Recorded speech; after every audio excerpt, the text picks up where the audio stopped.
In the business organization, whether we are manager or employee, we must know how we act accordingly. For instance, it is important to consider various of the factors that may help an individual and businesses to grow.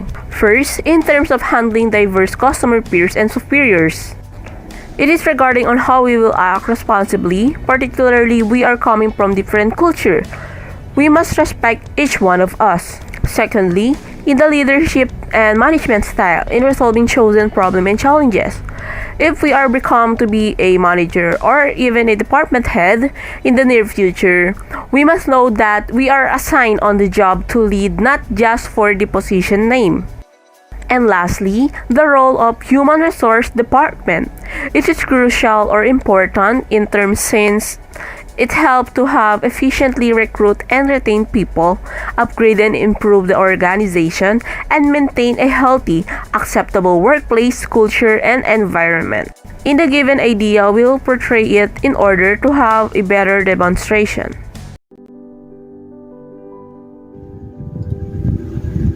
We know how important of the divergent customers to the business because it gives life, success, and because of the divergent customers, the business grow faster and to recognize in the world of industry.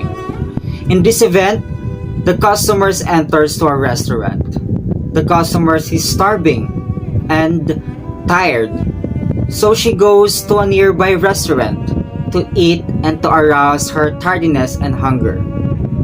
But in an unexpected turn of event, the waitress made a mistake in giving the order, so that the customer called the manager to complain. And how can a manager manage the customer complaint? What are the steps and strategies to resolve the customer complaint? In this scenario, the customer enters Aka's restaurant. The staff greeted her happily and enthusiastically, so the customers pretended to come in and purchase the services and product. The staff opened the door for the customers. The customers looked tired and starving, so the waitress offered drinks to the customer. Good day, ma'am. Welcome to Aka's restaurant. Hi, table for two, please. This way, ma'am. Would you like water or juice? Juice, please. Okay po, ma'am. Wait for the juice and this is the menu. Thank you. While the waitress was waiting for the order, she did not bother to speak to the customer, and she did not write down the full details of the order. While the customer is speaking, she noticed that the waitress was looking at the others and not writing what she was saying. The customers wondered if the waitress was really listening. Then, the customers asked, Hey, are you listening? Yes, ma'am. Just wait your order. Thank you. As the waitress left, she wondered if what she had written is correct until the time comes to the customer's order. Unexpectedly, the waitress gave the wrong food. The customer is completely angry and frustrated because she waited for a long hour and yet the waitress gave the wrong food. Then the customer called the manager to complain. Here's your order, ma'am. Thank you for patiently waiting. Thank you. But wait. This is no longer what I ordered. Why did you give this food na hindi ko naman in-order? And this is not the dessert what I ordered. Are you listening to what I've said earlier? Kanina pa ako nag-aantay dito and yet maling order pa yung matatanggap ko. Are you stupid? I am sorry for the inconvenience, ma'am. Where is your manager? I need to talk to your manager. Kailangan kong sabihin sa kanya yung mga pinaggagawa mo. The waitress called the manager of Aka's restaurant to talk the customer's complaint, and the manager listened to the complaining customers and admitted that her waitress had made a mistake, and the manager offered to replace her food and gave it another offer to the mistake of her waitress. Sorry for the inconvenience, ma'am. I know my waiter did a mistake for your order. And if you want, ma'am, we will change your order. And we will give you a 10% all of your orders, ma'am. Then, if you want additionally drinks and dessert, ma'am, we'll give it to you for free. Great! Just make sure na hindi na ulit mauulit to. And mag-pay attention kayo sa mga sinasabi. Makakaasa po kayo, ma'am. Wait for your order, ma'am. We can see here that when you have humility, no matter how high your position is, you must be able to communicate with love and respect to each other. And when you commit mistake, accept it and be professional in everything you do in your job. And as an employee, do not accompany with the anger or complaint of your customer. Instead of listening it, understanding it, so that there will be more unity, love, respect, joy, and acceptance between the customer to employee, employee to manager, and manager to customer. And according to Barrett, South Airline President Emirata, she stated that to earn the respect and eventually love of your customers, you first have to respect those customers. That is why golden rule behavior is embraced by most winning company. Can you assist me? Can you revise this one? Oh, that's great work. Good luck on your paper revisions. I need assistance on this task. Communication is one of the most essential factors influencing an employee's behavior. Employees' perception towards the organization and their team manager determines their behavior. Communication enables employees to understand what their organization wants them to do. Communication helps in changing an individual's attitude and thought process. Manager needs to know whether their team members are facing any sort of problems or not. How would you come to know what your subordinates are up to unless and until you interact with them?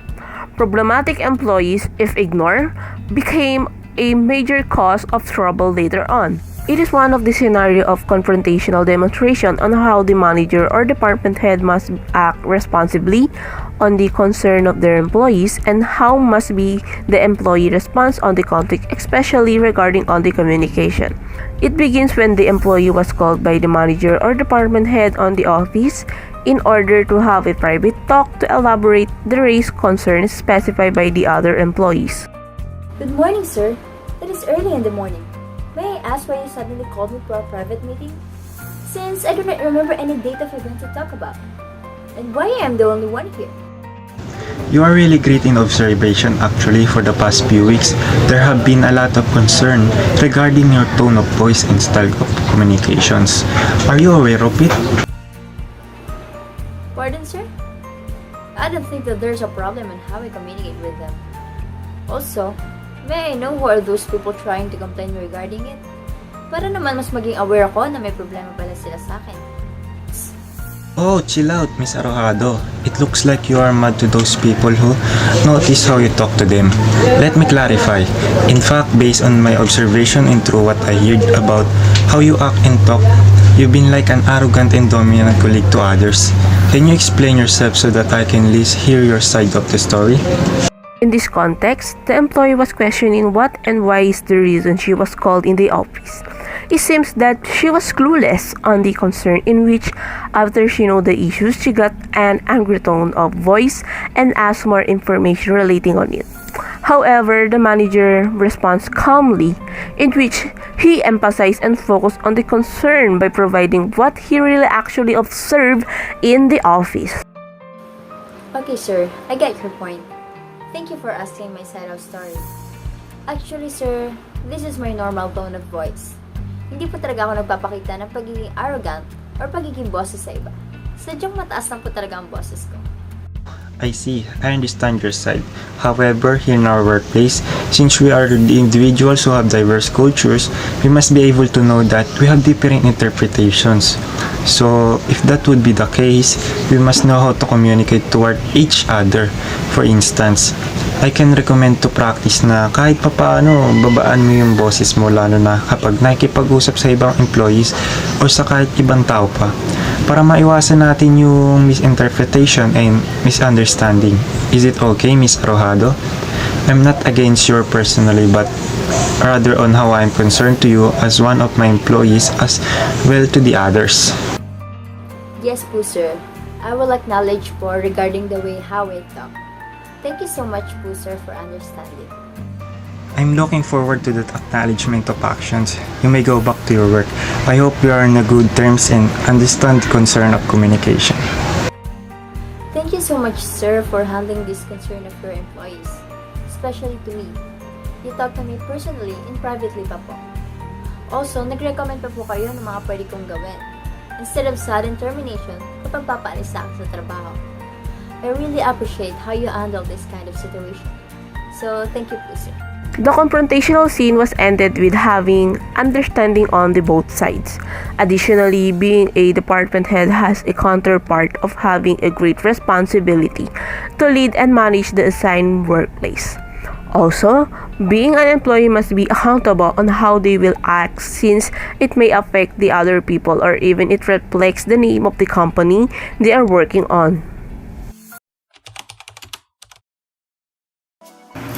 Before we move to our scenario, I'd like to explain our topic, which is the role of Human Resource Department, as well as the problem and solution around performance management. Hala, may email si ma'am. Para saan kaya to?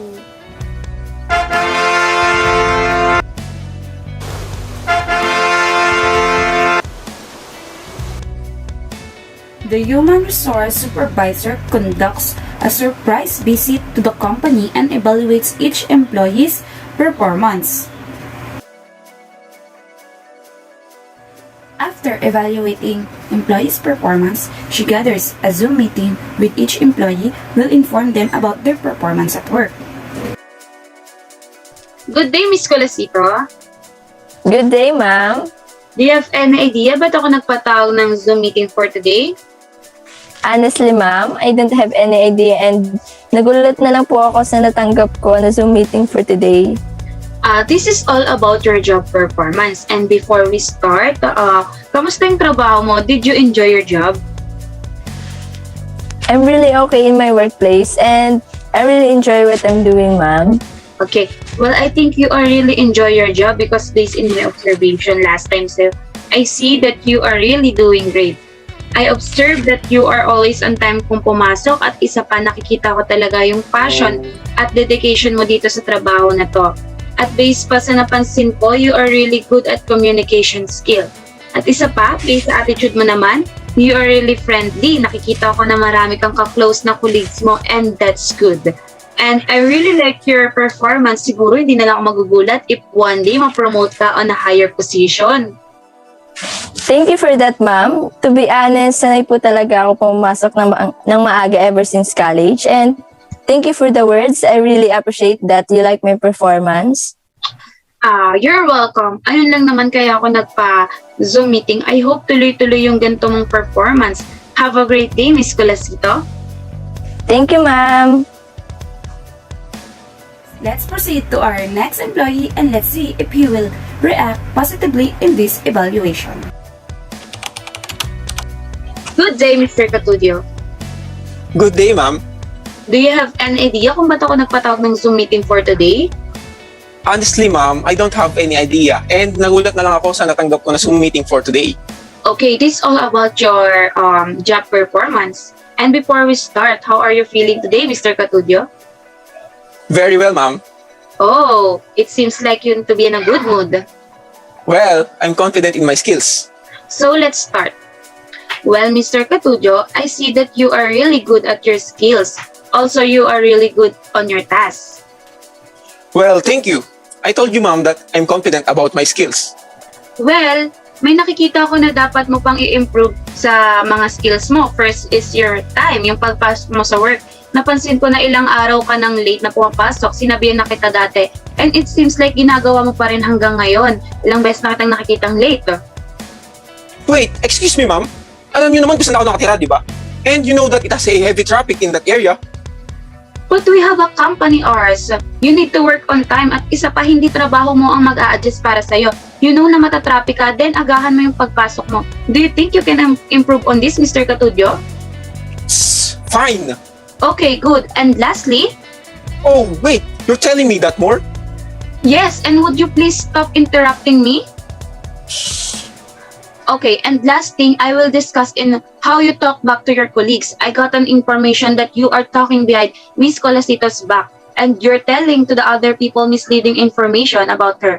And alam mo na mali yun. I hope na maiwasan yung mga gantong bagay. Anything else you would like to say? Nothing, I'm sorry. Okay, we will give you a warning about sa pagpasok mo ng late. And the other issue is much better that you address it directly to Miss Colasito. I completely understand, and I will try my best to improve my performance. Thank you for giving me the chance to do so. You're welcome. Have a great day, Mr. Katudyo. That's the end of our evaluation in the two employees. Again, it's important to have a structured performance management and tracking process to maintain a high standard for your organization. By improving employee engagement and improving company productivity performance, management helps boost company profitability while keeping everyone's happy. Thank you.